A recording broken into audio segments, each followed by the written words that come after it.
আমাদের আজকের মজলিস হলো প্রশ্ন উত্তর মজলিস। আপনারা কিতাবুল ইজারা পড়েছেন, তো কিতাবুল ইজারা কতটুকু হাসিল করেছেন সেটার একটা পরীক্ষার অংশ হিসাবে গতকাল আমাদের মুবাহাসা হয়েছে। আর আজকে আমি বিভিন্ন প্রশ্ন করব, আপনারা সেই প্রশ্নের উত্তর দিবেন। এটা সম্পূর্ণ পরীক্ষা, তো আশা করি আপনারা পরীক্ষায় ভালো করবেন এবং মাঝে মাঝে আমাদের এরকম পরীক্ষা হবে। আবার আজকের মজলিসের পর আপনারা আরও কিছু জটিল এবং কঠিন আধুনিক এবং যে বিষয়গুলো এখনও হল হতে বাকি আছে খুঁজে খুঁজে এরকম প্রত্যেকেই কোরবানির সময় যেমন প্রশ্ন লিখেছিলেন এরকম প্রশ্ন লিখবেন। প্রত্যেকেই প্রশ্ন লেখার চেষ্টা করবেন। প্রশ্ন লেখার পরে আর একটা মজলিস হবে, যেই মজলিসে কিতাবুল ইজারা বিষয়ক আপনাদের বিভিন্ন প্রশ্নের উত্তর আমি দিব। তো বলেন তো প্রতিটা কিতাব শেষ হওয়ার পরে যদি আমরা এরকম আয়োজন করি, তো এই বিষয়ে আমাদের একটা মজবুতি আসতেছে কিনা।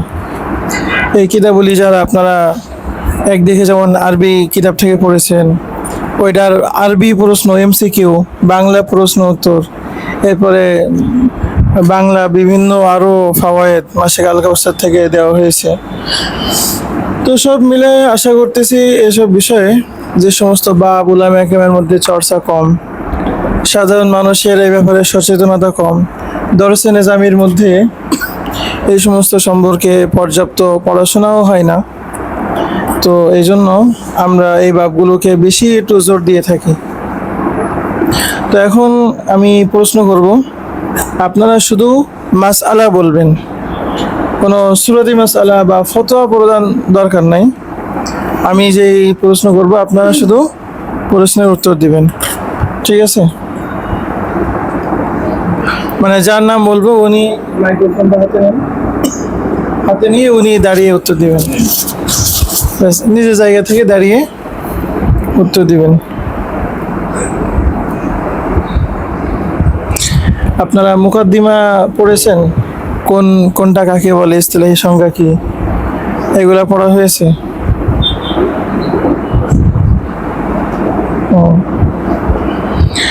মিশকাত বলেন, মুকারি কাকে বলে? মুকারি কাকে বলে? উত্তর, মুকারি বলা হয় যে ব্যক্তি ভাড়া দিয়ে থাকে, অর্থাৎ ভাড়াদাতাকে বলা হয় মুকারি। কোনো ব্যক্তি দর্জির কাছে গিয়েছে, দর্জির কাছে গিয়ে বলেছে যে আপনি কাপড় দিবেন, আপনি নির্দিষ্ট মাপে আমার জামা বানিয়ে দিবেন, তাহলে এটা কি চুক্তি বলে গণ্য হবে? এটা তৈরি করা মানে অর্থাৎ ইস্তেসনার চুক্তি বলা হয়। ইস্তেসনা চুক্তি আপনি বললেন, তো ইস্তেসনা এইটা আসলে মূলত ইস্তেসনাটাকে একটু ব্যাখ্যা করে বলেন, ইস্তেসনা কি জিনিস? ইস্তেসনা আর ভাড়া চুক্তি অর্থাৎ ইজারা চুক্তি, এই দুইটার ভিতরে পার্থক্য বা দুইটা পার্থক্য দরকার নাই, আপনি বলবেন যে ইস্তেসনা সাধারণ মানে আসলে তাসাউরটা কি? ইস্তেসনার তাসাউর অর্থাৎ পদ্ধতি হলো যে আমি কোনো কিছু কারো থেকে বানিয়ে নিব, তো তার থেকেই সব কিছু হবে। যেমন আমি যদি একটি কাপড় বানাই তাহলে সেই কাপড় দিবে, সেই তা সেলাই করে এবং বানিয়ে দিবে। মূল কথা মানে ইস্তেসনা হলো এমন একটা, ইস্তেসনা হলো কোনো ভাড়া চুক্তি না, ইস্তেসনা হলো একটা ক্রয় বিক্রয় চুক্তি, যেখানে আপনার পণ্য অনুপস্থিত কিন্তু পণ্যর সমস্ত ম্যাটেরিয়ালস বিক্রেতা দিয়ে ক্রেতার অর্ডার অনুযায়ী তৈরি করে দিবে এবং যখনই অর্ডার দেওয়া হবে তখনই ওইটা আগদে বাই হয়েছে বলেই গণ্য হবে। বসেন।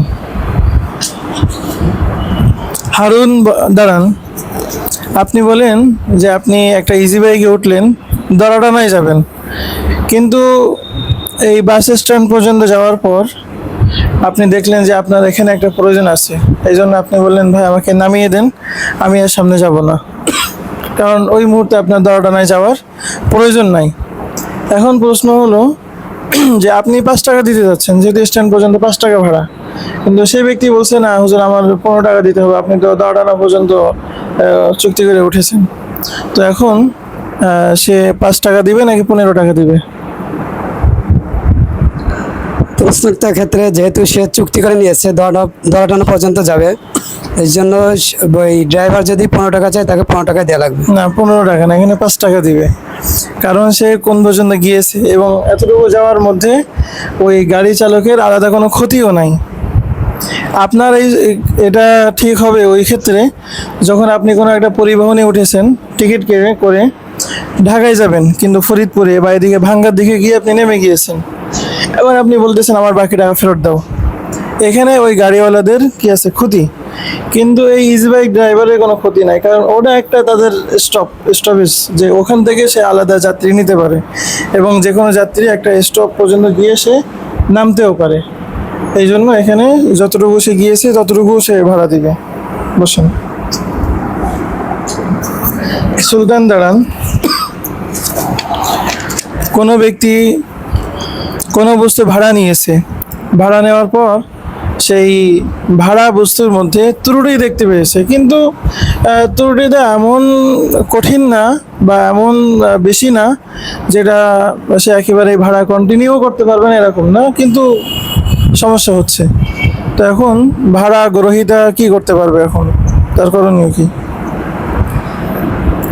এই ক্ষেত্রে ভাড়া গ্রহীতা সে যে বস্তুটি ভাড়া নিয়েছে সে বস্তুটা যদি এরকম হয় যে নির্দিষ্টটা স্থান পর্যন্ত সে যাওয়ার শর্ত করেছে, কিন্তু সে নির্দিষ্ট স্থান পর্যন্ত যেতে পারছে না, এই ক্ষেত্রে শুধু মানে স্থান না, যে কোনো বস্তু, ধরেন একটা বাড়ি, জি সেখানে তার থাকতে অসুবিধা হচ্ছে, কিছু ত্রুটি হয়েছে। যদি এরকম ত্রুটি হয়ে থাকে তাহলে সে যদি চায় তাহলে ইজারা চুক্তি বাতিল করতে পারবে। আর যদি বাতিল না করে? যদি বাতিল না করে, তো এই বাতিল না করে এই কথা বলে আমার বলা লাগবে না, এই বিভিন্ন শিখ থাকলে এটা আপনি নিজেই বলে দেবেন। যদি বাতিল না করে তবে সে যে ভাড়া চুক্তি করেছিল সে ভাড়ায় তাকে দিতে হবে।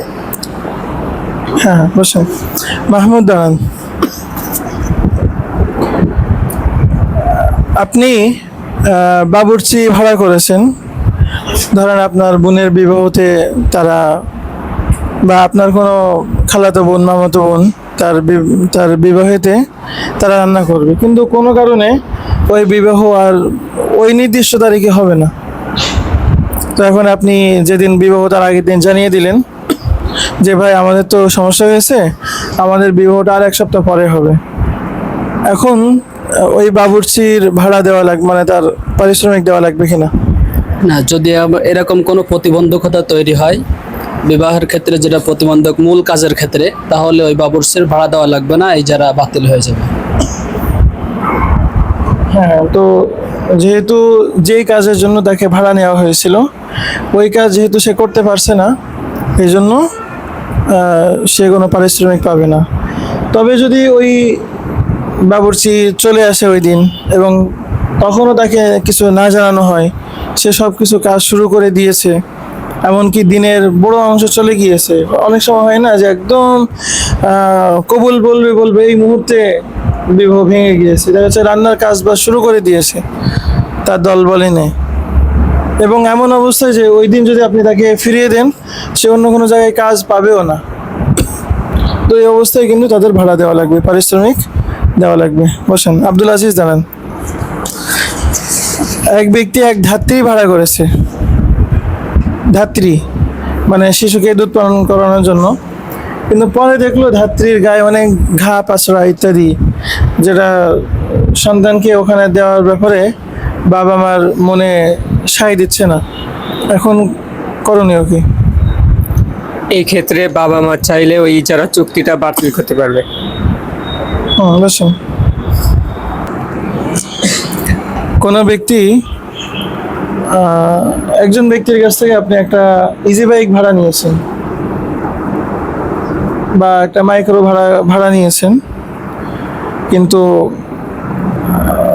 যে কোনো কারণে ওই ইজারাটা ফ্যাসেড হয়েছে, কিন্তু ভাড়া নেওয়ার পর আপনি বাড়ির সামনে দাঁড় করে রেখেছেন, আপনি যাবেন করে ওই দিন আর গন্তব্যস্থানে আপনি যাননি, কিন্তু আপনি বলেছেন আমি যাব, এবং গাড়ি সে আপনার বাড়ির সামনে অপেক্ষমান ছিল। তো এখন তাকে কত টাকা ভাড়া দিবেন?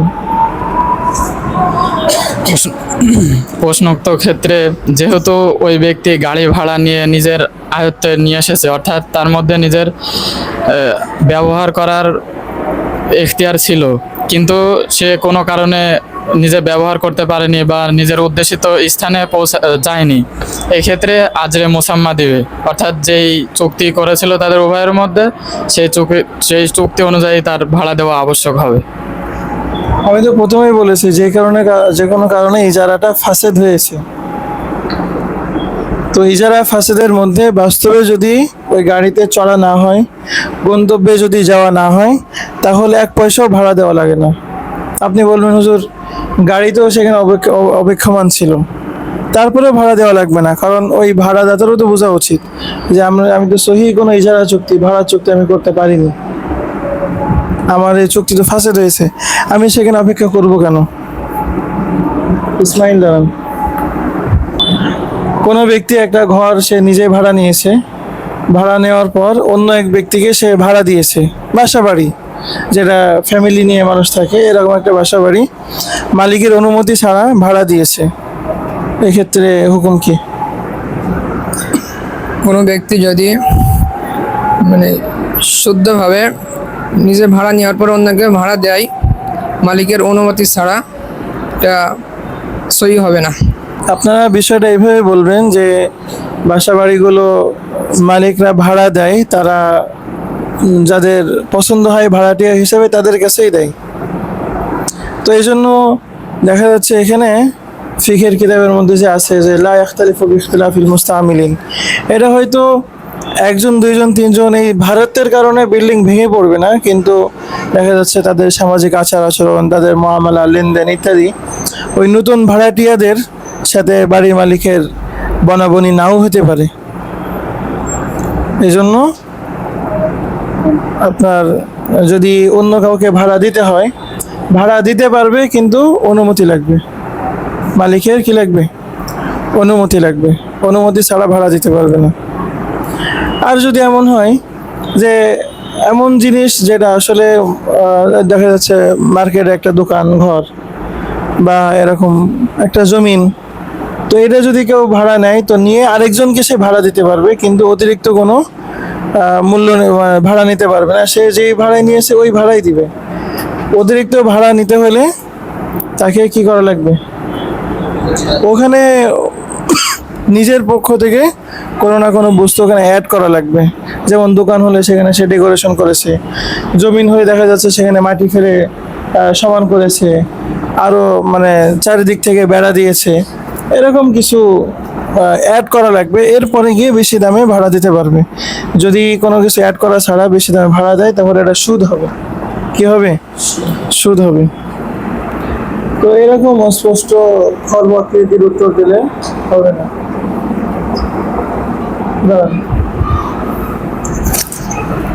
আপনি বলেন কোনো ব্যক্তি একটা বাড়ি ভাড়া নিয়েছে, তো মালিক বলতেছে বাড়ি ভাড়া দিতে পারি, শর্ত হলো যে আমার মাসের শুরুতেই ভাড়া দিতে হবে, প্রতি মাসের শুরুতেই ভাড়া দিতে হবে। কি বিধান? জি, মালিক যদি মাসের শুরুতে ভাড়া দেওয়ার শর্ত করে তাহলে এই শর্তটা কার্যকর হবে এবং মাসের শুরুতে ভাড়া দিতে হবে। নিষ্কার দাঁড়ান।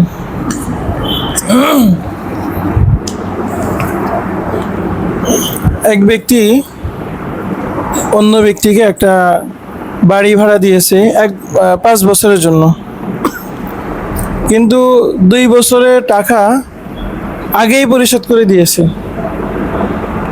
এখন এই 5 বছরের জন্য ভাড়া দিয়েছে, চুক্তি 5 বছরের, অগ্রিম ভাড়া নিয়েছে 2 বছরের। এখন সে ওই ভাড়া বাড়িটা মালিক আরেকজনের কাছে বিক্রি করে দিয়েছে। এখন এখানে সুরতগুলো কি কি এবং তার হুকুম কি? উত্তর, যদি আপনারা এগুলো সব রেখে দেন তো এগুলো কেমন লেগে যায়? কোনো বাড়ি ভাড়া দেয় এবং ভাড়া দেওয়া মানে নির্দিষ্ট মেয়াদ চুক্তিতে ভাড়া দেয় এবং ওই সময়ের ভেতরেই যদি বাড়ির মালিক অন্য কাউর কাছে বিক্রি আপনারা কিন্তু সবাই করে দেয়, শুনবেন, ভুল হলে আপনারা বলবেন। দুটি স্রোত হতে পারে। একটি প্রথমত এখানে অর্থাৎ বাড়ির মালিক এবং যার কাছে বিক্রয় করেছে এই দুইজনের মধ্যে ওই ক্রয় বিক্রয় চুক্তিটি কার্যকর হবে, তবে যে ভাড়া নিয়েছে তার ক্ষেত্রে তাদের ওই ক্রয় বিক্রয় চুক্তিটি কার্যকর হবে না। এখন যদি যেই ব্যক্তি ভাড়া নিয়েছে সে যদি অনুমতি দিয়ে দেয় তাহলে সেক্ষেত্রে সবার মাঝে অর্থাৎ যে ভাড়া নিয়েছে তার মধ্যে ওইটা কার্যকর হয়ে যাবে, অর্থাৎ ক্রয় বিক্রয় চুক্তিটি তখন সবার মাঝে কার্যকর হয়ে যাবে। আচ্ছা, এখন প্রশ্ন হলো আপনার কাছে, এই যে ভাড়াটা এখনো তো ধরেন 6 মাস বাকি আছে, ধরে নিলাম 1.5 বছর হয়েছে, এখনো 6 মাস বাকি আছে, অথবা 1 বছর হয়েছে আরো 1 বছর বাকি আছে, ওই যে ভাড়াটা দিয়েছিল ওই ভাড়াটা কি সে ফেরত পাবে? ভাড়া ফেরত পাওয়ার ক্ষেত্রে পাবে না, ভাড়া ফেরত পাবে না, কারণ তার হক ছিল ওখানে থাকা। জি। হুম। এখন যেহেতু সে নিজেই ওই বিক্রয় চুক্তিটি অনুমতি দিয়েছে, তো কেমন যেন নিজেই তার অধিকারকে সাকেত করে দিয়েছে, তো সাকেত করে দেওয়ার কারণে সেক্ষেত্রে সে আর ওই ভাড়াটা পাবে না। বসুন, হারুন দাঁড়ান। আপনি ঢাকা থেকে একজনকে বললেন ভাই আমার একটা ল্যাপটপ কিনে আনো, তো সেই ব্যক্তি বললো যে আমি ঢাকা থেকে ল্যাপটপ কিনে আনবো, আমার পারিশ্রমিক দিতে হবে 500 টাকা বা 1000 টাকা। ধরেন যশোরের কোনো একজন দোকানদার, আপনি বললেন যে আপনি দোকানের হিসাবে না, আপনি ওখান থেকে কিনে আনবেন, আমি আপনাকে 1000 টাকা দিব, আমার কাছ থেকে ওই ঢাকার দামই নেবেন, আমার উকিল হিসাবে কিনে আনবেন, ঠিক আছে? আর ওকালতের ফি দিবেন 1000 টাকা। এখন ওই ব্যক্তি যথারীতি ল্যাপটপ কিনে আনছে, কিন্তু 1000 টাকা আপনি বললেন ভাই 1 মাস পরে দিব, আমার কাছে এই মুহূর্তে কোনোভাবেই টাকা নেই, তো সে বললো ঠিক আছে 1 মাস পরেই আপনি নেবেন। তো 1 মাসের মধ্যে ওই ল্যাপটপটা তার বাড়ি থেকে চুরি হয়ে যায়, এখন হুকুম কি? এই ক্ষেত্রে দুইটা পদ্ধতি হতে পারে। 1 নাম্বার, যে তার ক্ষতিপূরণটা ঢাকার টাকা অনুযায়ী যদি নেয় তাহলে তার সে আর উজরত পাবে না, আর যদি এই যশোরের অনুযায়ী নেয় তাহলে তাকে উজরত দিতে হবে, ভাড়া দিতে হবে, তার পারিশ্রমিক দিতে হবে। ওই ল্যাপটপে তো যশোরে একটা দাম আছে, ওই দাম দিয়েও তাকে জরিমানা করতে পারে, আবার ঢাকায় যে দামে কিনেছে ওই দামেও তাকে জরিমানা করতে পারে। তো যদি ঢাকার দামে করে তাহলে সে পারিশ্রমিক পাবে না, আর যদি যশোরের দামে যদি জরিমানা করে তাহলে সে 1000 টাকা পারিশ্রমিক পাবে। বসেন, আপনি জানেন, আপনি তো অসুস্থ, আপনি জানেন। আপনার দর্জির কাছে আপনি কাপড় দিয়েছেন, তো সেলাই করার পর আপনি বলছেন ভাই বানিয়ে দিব সবে বরাতে বা ঈদের পরে, সবে বরাতের সময় জুব্বা বানিয়েছেন, বললেন ঈদের সময় টাকা উঠবে তখন দিব, তো সে বললো যে ঠিক আছে আপনি তাহলে ঈদের সময় নেবেন, এর আগে আপনার জুব্বা নেওয়ার দরকার নেই। তো এর মধ্যে দেখা যাচ্ছে ওইটা তার দোকান থেকে চুরি হয়ে গেছে বা আগুনে পুড়ে গেছে বা ইঁদুরে কেটে দিয়েছে, তো যে কোনো একটা ক্ষতি হয়ে গেছে। এখন বাকি ক্ষতিটা তার ইচ্ছায় হয়নি। প্রশ্নোক্ত ক্ষেত্রে যদি ওই দর্জির অনিচ্ছাকৃতভাবে যদি সে জিনিসটি হারিয়ে যায় বা ক্ষতি হয়ে যায়, তাহলে এই ক্ষেত্রে তার জরিমানা দেওয়া লাগবে না। আর যদি ইচ্ছাকৃতভাবে অর্থাৎ যদি দোকানে তালা লাগানো বা অন্য কোনো কারণে ইচ্ছাকৃতভাবে যদি সেটা নষ্ট হয়ে যায় তাহলে তার কাছ থেকে জরিমানা নিতে পারবে। আমি তো বলেই দিলাম ইচ্ছাকৃত না, তারপরে এটা বলবো বলছি, যখন আমি সুনির্দিষ্ট করে বলবো তখন এগুলো আসবেই না। আমি যখন সুনির্দিষ্ট কোনো স্রোত বলবো তখন ওই কথা এখানে আসবেই না। বসেন, দাঁড়ান।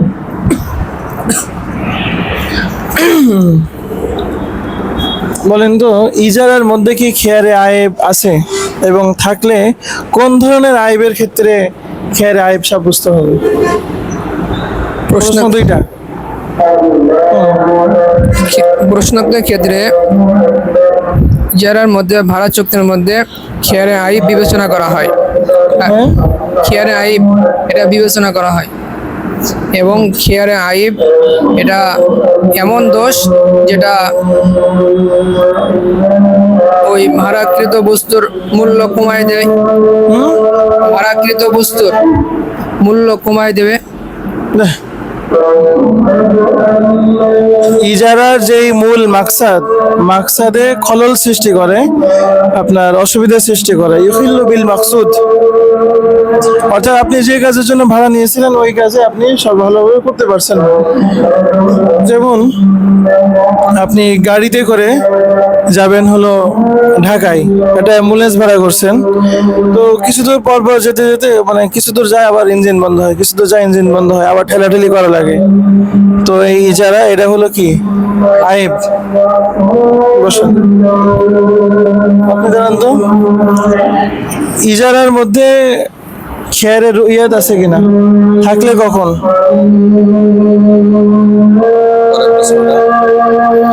ইজারার মধ্যে খেয়ারের রুইয়াত আছে কিনা, যদি থাকে তাহলে কখন খেয়ারের রুইয়াত সাব্যস্ত হবে? একটা উদাহরণ দিয়ে বলেন। ইজারার মধ্যেও খিয়ারের রুইয়াত আছে, যেমন যে কোনো বস্তু কেউ ভাড়া নিল কিন্তু সেটা দেখিনি, পরবর্তীতে দেখার পরে যদি তার পছন্দ না হয় তাহলে তার এই অধিকার থাকবে যে সে ইজারা ঠিকও রাখতে পারে, ভাড়া চুক্তিটা ঠিক নাও রাখতে পারে। যেমন আপনি সোহরাওয়ার্দীতে আন্দোলন করার জন্য যাবেন, তো মোবাইলের মাধ্যমে একটা বাস ভাড়া করেছেন, তো মোবাইলে বলে হুজুর ভালোই হবে না, দেখলে পছন্দ হবে, কিন্তু মাদ্রাসার সামনে এসে যখন দাঁড়ায় দেখলেন যে না এটা আসলে আপনার রুচিতে ধরতেছে না, তখন আপনি ফোন দিয়ে বলতে পারেন ভাই আপনার এই বাস আমার পছন্দ হয়নি, এটা আমি এই বাসে আপনার সাথে আমি ইজারা চুক্তি কন্টিনিউ করতে পারছি না। তো আপনার এই ইয়েদের ভিত্তিতে ওই ইজারা চুক্তি আপনি কি করতে পারবেন, বাতিল করতে পারবেন। ইয়াসিন আরাফাত দাঁড়ান। কোনো ব্যক্তি কোনো বস্তু ভাড়া নেওয়ার পর ওই বস্তুটা সম্পূর্ণরূপে নষ্ট হয়ে যায়, এখন বিধান কি? এক্ষেত্রে ইজারা চুক্তি বাতিল হয়ে যাবে। আচ্ছা,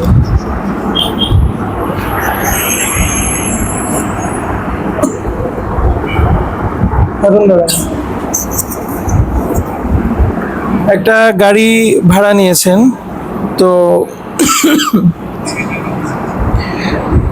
প্রতিমধ্যেই ওই গাড়িটা একটু মেরামত করার প্রয়োজন, তো এই গাড়ির মেরামতের খরচ কার?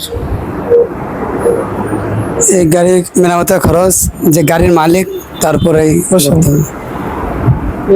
আপনি দাঁড়ান, বলেন আপনি যে গাড়ি ভাড়া নিয়েছেন এই গাড়ির তেল কে দিবে? গাড়ি ভাড়া নেওয়ার ক্ষেত্রে গাড়ির তেল গাড়ির মালিকই দেবে। হ্যাঁ বসুন।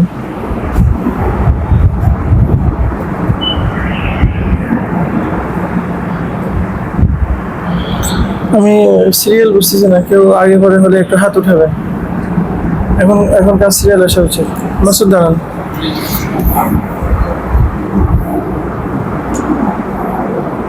আপনি ঢেকে দাঁড়াচ্ছেন, আপনি একটু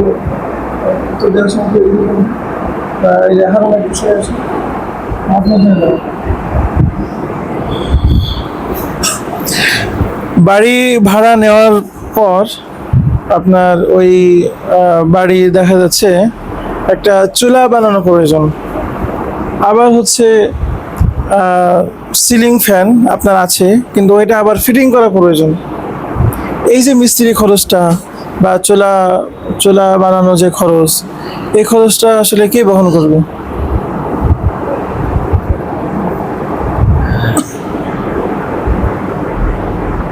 এই ক্ষেত্রে এই খরচটা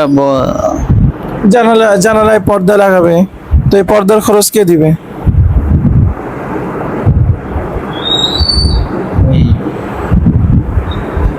ভাড়া গ্রহীতা এইগুলো করবে। কেন? কারণ এটা তার ব্যক্তিগত প্রয়োজন, হ্যাঁ, চুলা অবশ্যই। রান্না করবে। আর ভাড়াদাতা ওই বস্তুগুলো দিবে যে বস্তুগুলো তার ওই ভাড়া কন্টিনিউ করা, এবং ওই যেমন থাই ভেঙে গেল, তো এই থাই ঠিক করে দিবে কে? কিন্তু জানালার পর্দা লাগাবে কে?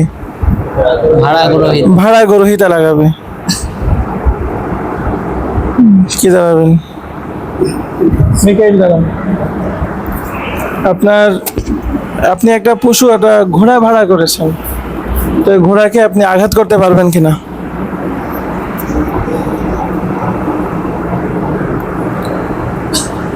যে প্রশ্নোক্ত ক্ষেত্রে ঘোড়া যদি এমন হয় যে আঘাত করলে ক্ষতি হবে না, কিন্তু আমার চলার ক্ষেত্রে সহযোগিতা হচ্ছে না, আপনার অনুমতি ছাড়া আপনি আঘাতই করতে পারবেন না। অনুমতি ছাড়া কোনো আঘাত আপনি তার শরীরে করতে পারবেন না। বসেন। দাঁড়ান, আপনার নিজেরা এখান থেকে দাঁড়ায় যান। আপনি বলেন যে কোনো ভাড়াটিয়া, সেটা গাড়ি ভাড়া নিক, বাড়ি ভাড়া নিক, বা যে কোনো বস্তু ভাড়া নেওয়ার পর মালিকের সাথে কোনো ধরনের আলাপ আলোচনা ছাড়াই কোনো একটা সমস্যা হয়েছে, সাথে সাথে সে সউদ্যোগী হয়ে সেটা মেরামত করেছে এবং বেশ টাকা পয়সা সেখানে খরচ করেছে, কি বিধান?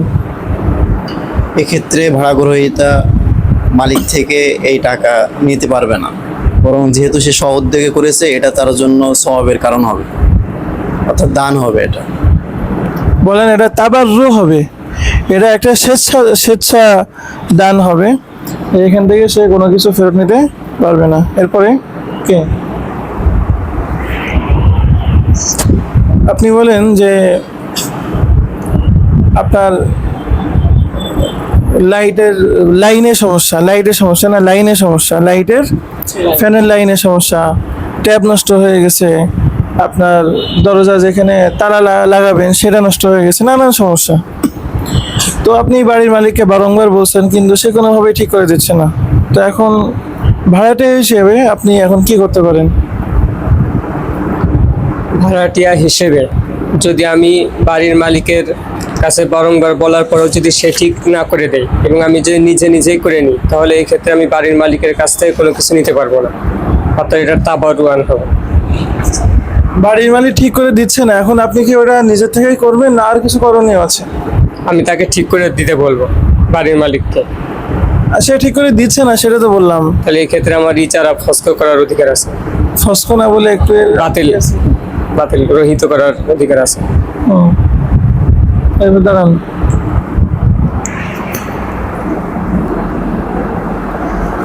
কেউ যদি একটা সাইকেল ভাড়া করে, তো সাইকেল ভাড়া করার সময় বলা হলো যে এই সাইকেলে কিন্তু তুমি একাই চালাবে, দুইজন নিতে পারবে না। কিন্তু তার ছোট ভাই বা তার বড় ভাই বললো আমাকে একটু বাজার পর্যন্ত নিয়ে যাও, তো বাজার পর্যন্ত নিয়ে যেতে গিয়ে ওই টায়ার নষ্ট হয়ে গেছে। এখন করণীয় কি? এখন এক্ষেত্রে হুকুম কি? প্রথমত আমাদের এই দেশে বাইসাইকেল সাধারণত ভাড়া দেওয়া হয় না, তবে না, বাইসাইকেল ভাড়া হতে পারে। আমাদের সাতক্ষীরা তো হেলিকপ্টার পাওয়া যায়, শুধু সাইকেল বলা হয় না, কি বলা হয়? হেলিকপ্টার বলা হয়। জি, যদি ভাড়া চুক্তিতে এভাবে হয়ে থাকে, সাইকেল ভাড়া এটা আছে, শুধু আমাদের দেশে না, বিদেশেও আছে এরকম সাইকেল ভাড়ার বিভিন্ন গ্যারেজ আছে। কি বলেন, আমাদের সমাজে নাই? হ্যাঁ হ্যাঁ, সাইকেল ভাড়া দেওয়ার জন্য গ্যারেজ আছে, আপনার 1 ঘন্টা আধা ঘন্টার জন্য সেখান থেকে সাইকেল ভাড়া করা যায়।